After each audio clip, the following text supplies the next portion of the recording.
look at the camera, not at that light. I need some sunglasses at night. Who sings that? I don't know.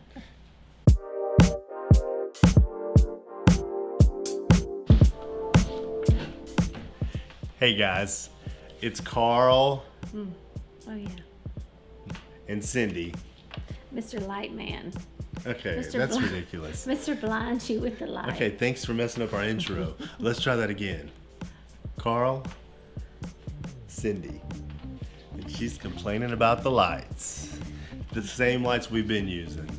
Now they're bad. They're different. They're not different at They're in all. my eyes. It's the same. She's looking at the lights. Of course they're going to be in her eyes. Look here at the people. Both of those people want you to look at them. All right, so today we are going to kind of run over a topic, kind of a fun topic that we were given to talk about and we want to share with you guys. It's more so, I think, designed to allow you a little bit into our space, into our world of who we are and what makes us, us. Right? Okay. Yes. Sorry that she just screamed into your eardrums. Okay, so what you got? The question was for you to answer is what is something that changed your life? Yes. Something that you just love. Something that we love. All right, so, and the topics are a service, a product, and a personality. And they have to have had an effect. A what? An effect. An infect? Like an infection? An effect. Ugh. An effect. Ugh. An effect on your life. Okay. Okay? An affect? Yes. Effect. Both. Affect the affected. But not an infect. No infection. Good Yeah. God, we have to start a whole new Okay. love. Okay. So, first one for me is the service. And I'm going to Oh, go. you can do all three? Yeah, I'm going to do all three. I'm going to give you guys You have the whole shebang. Give you your money's worth. You guys didn't really pay anything, but It's so expensive. I want to give you guys all I got. So the first one is the service. And so the service I'm going to say is about in the mid 90s, I got back into collecting basketball cards. Early on, me collecting basketball cards, you would have to buy a package and you got what you got, and if you didn't like it, you would hope someone was willing to trade, or you would go back and you would buy more. So you would end up with 98% of the cards that you wanted to throw away, and 2% that were collectible. In the mid 90s, eBay came along, and I discovered eBay, and you could actually search out players directly or a specific card directly, and instead of spending all that money on a package of cards, you could just buy that player's card.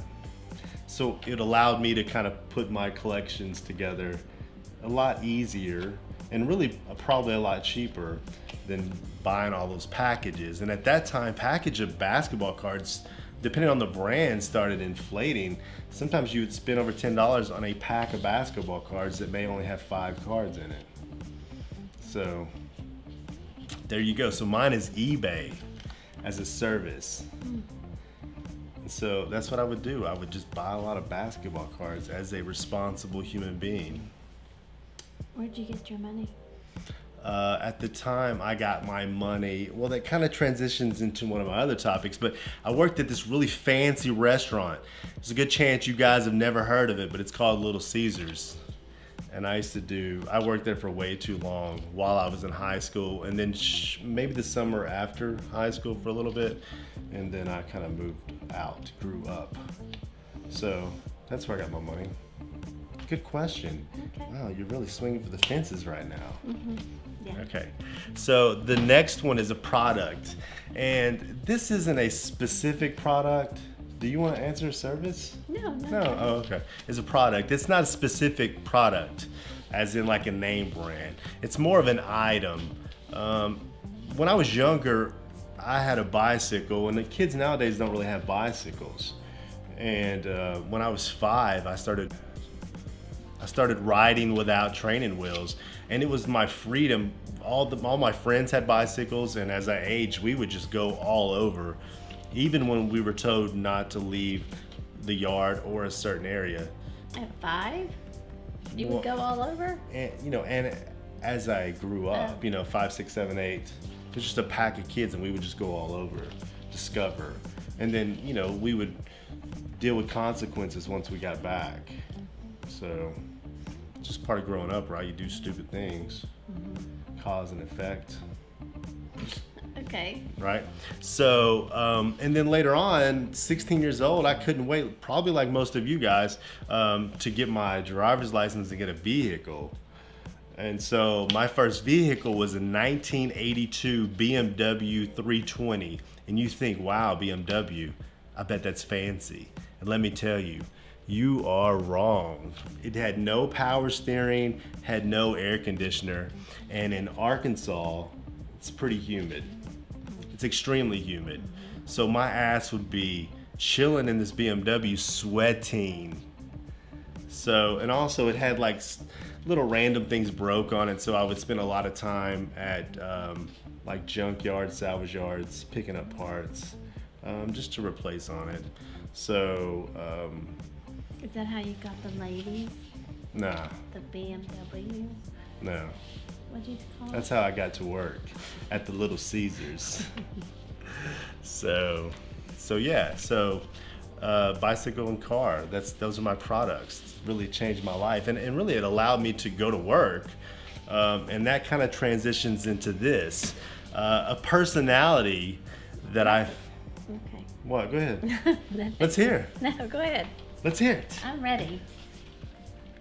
The personality that I fell in love with, and really I learned to appreciate later on. Here's the thing. Cindy is my soulmate. I've loved you from day one, and I'll love you for absolutely ever. But this is someone that like impacted my life prior to Cindy, and it was my grandfather, Thomas Buck Everett Bright. And so neither of my parents had college degrees. Wake up early in the morning, go to work if you're sick or not, come home exhausted, do it all over again. And if there was extra hours available, you would do those too. My mom worked a lot in convenience stores and gas stations when I was real young, and my father was a painter of some sort pretty much the entire time. So my grandfather owned a landscaping company. So to want is the easy part of the equation. It's easy to want. Lazy people want. It takes someone with want to, and someone willing to put the effort behind it to go out and work.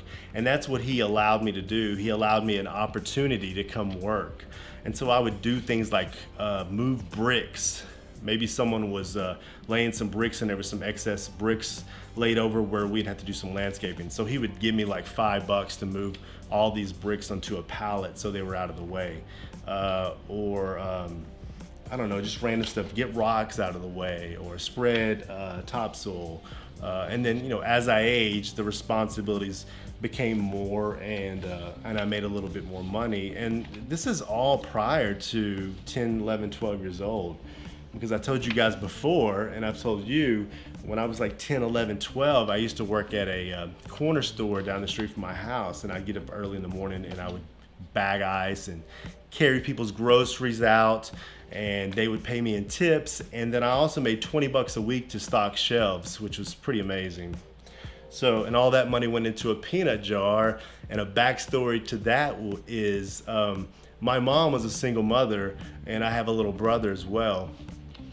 And the objective for me to put money into that peanut jar was to save money for, shoes and clothes for school. And what she was doing was going into that jar, and she was getting money out to pay bills or buy groceries. And I knew that, but what do you do? It's not, do I get tennis shoes or we have electricity? So, yeah. So I opted for both if possible. So that's the personality. It's my grandfather. He always had a really good work ethic, and he worked forever. And then we did a video on purpose.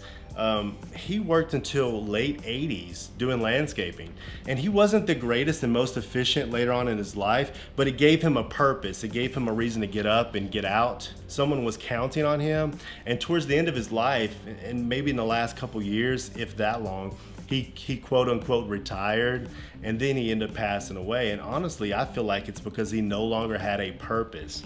He no longer felt he had value, because that's what he had done his entire life, was provide for my grandmother and his 6 children. And so you take that away from someone and they don't have anything to fall back on, and I think that's a ball game. So those are my items that I wanted to share with you guys. So what do you think about that? I think that's awesome. Cool. Yes, and I've heard some of that Yeah. before. Yes, that's very good perspective. Cool. So thank you guys for watching this video. I hope you've learned a little bit more about me, Carl, which is one half of the Carl and Cindy. And soon you guys will be watching a video about similar topics from Cindy. Maybe. No, absolutely. You guys will absolutely be getting that, because she will be sitting here giving you guys all kinds of juicy details. So that's the video, guys. Thank you for joining us. Again, Carl and Cindy, and we'll catch you guys in the next video.